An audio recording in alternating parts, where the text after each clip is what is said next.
Victor Hugo. You probably know him for his huge epics about revolution and redemption, but tonight we're going somewhere much, much darker, into one of his most Gothic, most disturbing creations. This isn't just a story that was written, it was literally carved out of human suffering. So let's get into this deep dive on The Man Who Laughs. So Hugo kicks things off by painting this picture of an age that was just obsessed with twisting nature. An era where people thought they could improve on God's work. Not to make things better, but just to make them weirder. To create these bizarre curiosities for the rich and powerful. And right there, that's the chilling idea at the heart of this whole novel. It asks this absolutely haunting question: what happens when human flesh becomes the canvas, and the artist's tool is a surgical knife? What happens when the masterpiece is a living, breathing human tragedy? To really understand the horror here, first we have to meet the artists, if you can even call them that. They were a shadowy fraternity, practitioners of a forgotten and truly terrible craft, known by this one chilling name: the Comprachicos. The Comprachicos, which means child buyers. Now, get this. They weren't kidnappers. No, what they did was somehow even more insidious. It was commerce. They were surgeons. They were sculptors of living flesh who would purchase children and then, through this kind of lost science of mutilation, transform them into freaks, novelties, all for the amusement of the wealthy. And this wasn't some shady back alley operation. I mean, these guys were an international brotherhood. You had English, French, Castilian members, all united in this grotesque trade. They bought children legally with this chilling sense of propriety, and they created these beings whose entire existence was just hideously simple. They were permitted to suffer and commanded to amuse. Okay, so Hugo describes one of their techniques, and it is just clinically horrifying.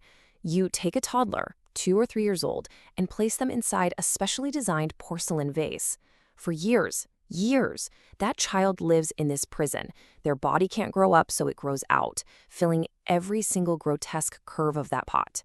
When their bones have finally set and the transformation is permanent, they shatter the porcelain. And what comes out is a man, shaped like a pot. This wasn't just violence, it was considered art. A complete perversion of life itself. Well, eventually, even for that time, society's stomach turned. A new law was passed in England that didn't just want to punish the Comprachicos, it aimed to utterly annihilate them. The blow of the club, as Hugo calls it, fell hard on this whole fellowship. And you better believe the punishments were just as brutal as their crimes. A convicted Comprachico was branded for life, an R for rogue burned into the shoulder, a T for thief on the left hand, and an M for manslayer on the right. Their own bodies became this permanent, public record of their monstrous trade. So the Comprachicos themselves might have been crushed, but their art, it lived on. And now we have to turn from the creators to their most unforgettable creation, a boy named Gwynplaine, their living masterpiece. Right before they fled England, the Comprachicos did one last, unbelievably cruel thing. They took their 10-year-old creation, this boy whose face they had sculpted into a permanent, horrifying grin, and they just abandoned him. Left him on the desolate coast of Portland in the middle of a brutal snowstorm, completely alone to die. So on the outside, you have this mask he can never, ever remove, an eternal laugh carved right into his face. The world saw a clown, a spectacle, a monster. But underneath that was a soul in pure agony, a life defined by tragedy and loneliness, a noble heart hidden behind this carnival freak show of a face. And yet, in that moment of absolute rock-bottom despair, wandering alone in the snow, Gwynplaine does something purely human. He finds a baby girl, Dea, left to die in her dead mother's arms. And this abandoned, mutilated boy who has nothing in the world saves her. It's this one act of selfless heroism that just proves the man is so much more than the monster's mask. So that brings up a huge question, right? Who were these monsters even made for? I mean, an artist needs a patron and a product needs a market. Who in 17th century England was buying this kind of sculpted human suffering? And Hugo, man, he just nails it with this one powerful phrase. He gives us the answer. He calls it the farming of the unhappy by the happy. This wasn't just random cruelty. It was an industry, A whole system built by the comfortable to harvest the misery of the wretched for their own amusement. The customers? It was the English aristocracy. They were bored, they were decadent, fantastically wealthy, and they had this jaded appetite for something new, something shocking. They craved the bizarre, the deformed, the grotesque. Gwynplaine's face wasn't an accident of nature. It was a bespoke product, manufactured specifically to satisfy the tastes of the elite. And if you really want to understand just who this audience was, you just have to look at what they did for fun. Hugo actually details their private clubs. You had the Fun Club, where noblemen amused themselves by burning down the cottages of the poor. The Mohawk Club, where they'd gouge out a man's eyes for sport.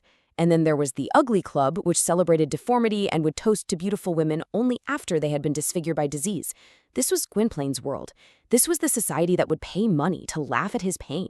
So picture that 10-year-old boy, abandoned to freeze and starve on the coast. Now hold that thought, and remember this one single number, 86. In the royal palace, at every single meal, 86 tables were served with 500 dishes. The contrast is the whole point. The insane excess of the few was built on the absolute destitution of the many. So what is Hugo really trying to tell us with all this? Why construct such a horrifying Gothic tale? Well, because The Man Who Laughs is so much more than a horror story. It's really a mirror, and he's holding it right up to society's face. See, Gwynplaine's mutilated face, it's not just a face, it's a symbol. It's an allegory for the entire oppressed class of people. He represents the common folk, disfigured and turned into a spectacle by the powerful. His suffering isn't just his own. It's the collective suffering of the powerless, turned into a commodity for the pleasure of the powerful. There's this character, Ursus, who's Gwynplaine's guardian, and he just lays out the power imbalance perfectly. The common people, they can only say yes to power. But the aristocracy, the peers, they have the ultimate right, the right to say no. They're a law unto themselves, with power so total that ordinary people are little more than their playthings. And that's really it, isn't it? That's the central, devastating message of the whole novel. Hugo forces you to completely reconsider what the word monstrous really means. Is it the man with the carved smile, whose soul is actually full of love and heroism? Or is it the beautiful, elegant, noble society that gathers in their fine clothes to point and jeer and laugh at his agony? In the end, this horror story from the 17th century becomes this timeless question. It challenges all of us to look past the surface, to find the humanity in what society calls monstrous, and, maybe more importantly, to recognize the monstrosity that can hide behind a civilized human face. And you just have to ask yourself, where do we still see that dark reflection today?